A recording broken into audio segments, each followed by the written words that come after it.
The Daily Code Snippet. There are several examples of types of links.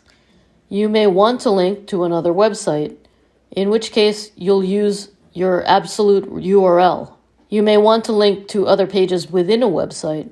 In this case, you would use a relative URL, and you may want to link to a specific part of a page.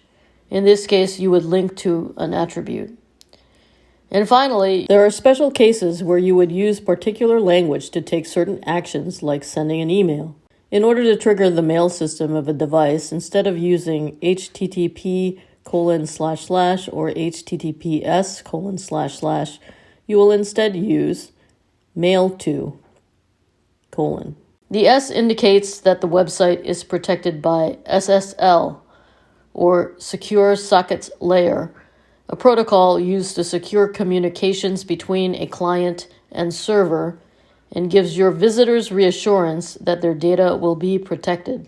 A opening tag href equals mail to: jane.doe@example.com in quotation marks, jane.doe@example.com, a closing tag.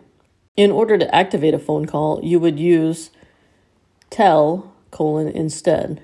A opening tag href equals tell: +1 -555 -867 -5309 in quotation marks, +1 -555 -867 -5309, a closing tag. Best practice is to use the international dialing format. This would be using the plus sign followed by the country code, then area code, and the phone number. It is not necessary, but the use of the hyphen between segments allows for easier reading and improved auto detection.